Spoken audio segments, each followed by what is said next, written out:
I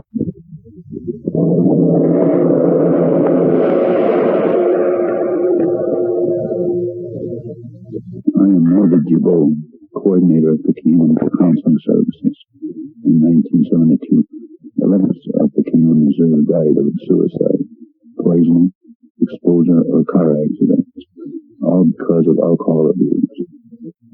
But since then, we've come a long way.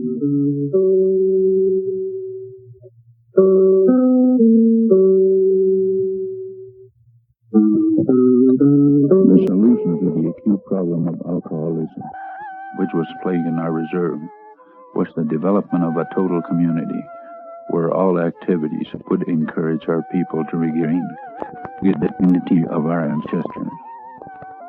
So community development involves social activities and economic development, with the heart of all this being education.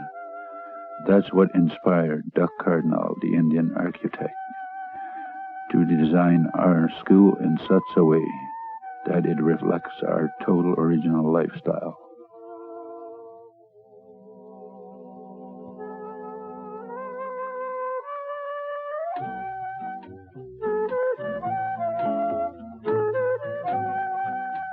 One week we had 2 deaths in car accidents due to alcohol abuse.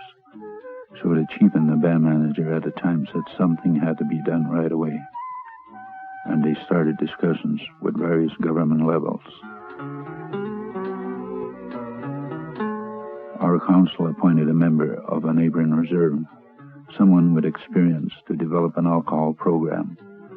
Eugene Steinhauer started by making a survey of the overall situation. He first trained 3 members of our band as counselors. He picked people who had been through the mill. So the counselors learned how to approach people who were having problems with alcohol. They learned how to talk to them and how to help them.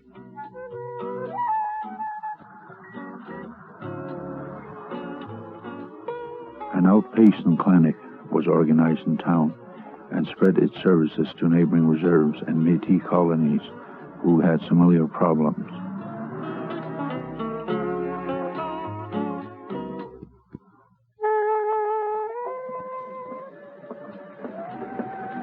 The next step was to build a large rehabilitation center, which will accommodate up to 300 alcoholics per year.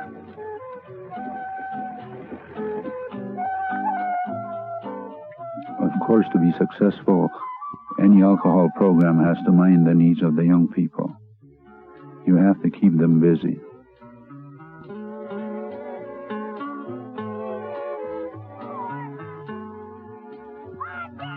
The Kehewin Tribal Counseling Services have set up all kinds of sustained activities as prevention of alcohol and drug abuse.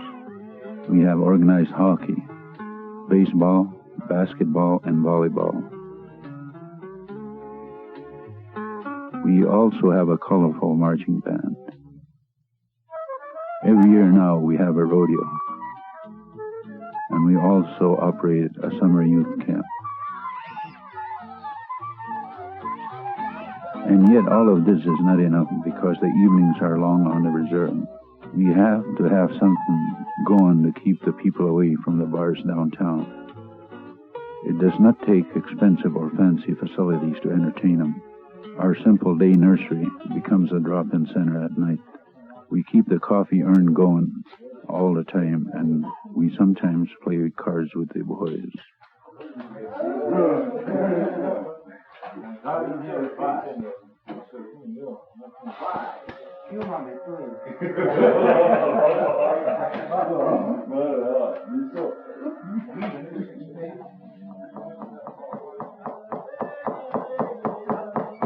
Some nights we have what we call the hand games, or the stick game, and it's lots of fun.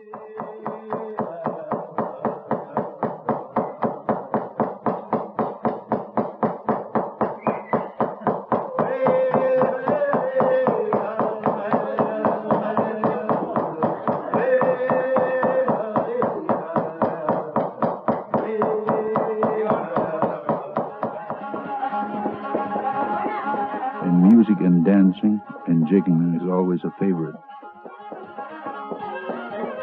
It keeps the spirits up.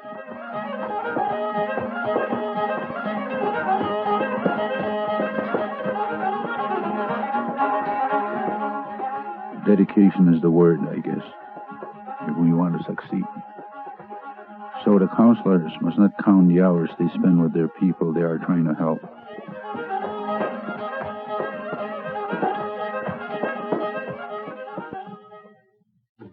The total community approach that we used to overcome our alcohol problem meant that the reserve had to develop its manpower resources and make the best use possible of its members' skills. So we set up a weaving factory where a fairly large number of women are gainfully employed every day. They are the ones who suffered most from the abuse of alcohol by their menfolk, but some of them were also the victims of liquor.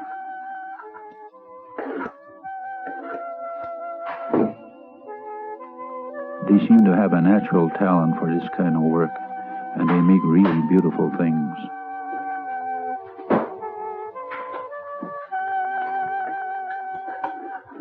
They are real proud of their creation in the shop, and the proceeds are a most welcome contribution to their family's revenue.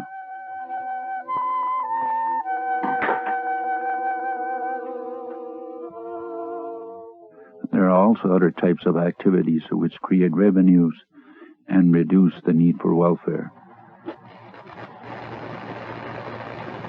We have, for instance, our welding shop, where we will soon employ several people.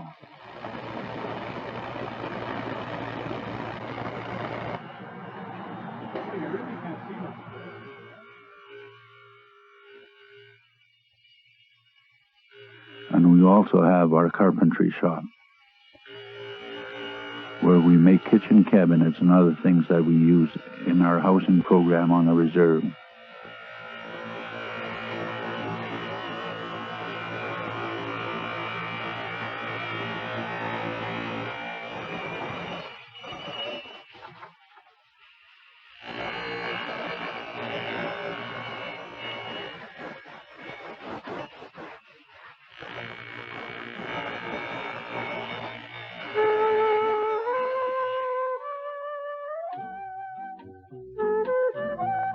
Of course, the level of employment varies a little bit from time to time, but with our numerous administration programs and the school, and with all those who work outside the reserve, besides the farming and ranching activities, which keep quite a few hands busy, we can say now that we are doing very well.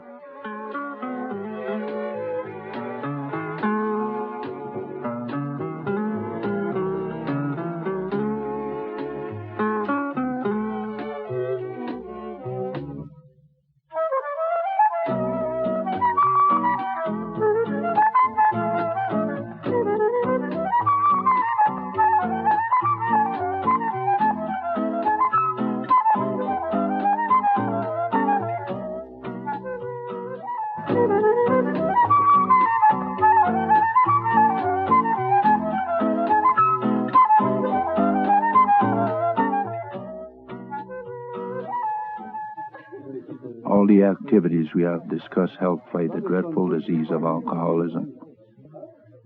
However, one of the most important still is the personal help one can get from our Alcoholics Anonymous program.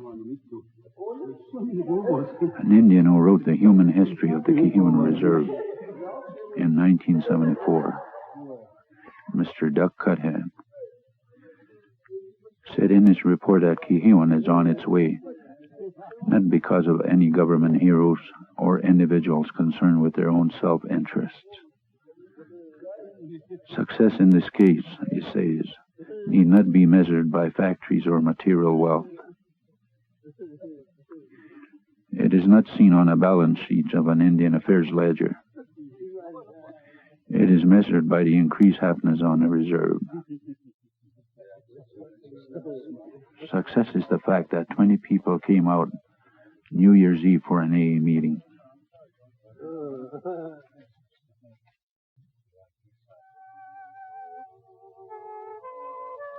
But most of all, success is families growing together.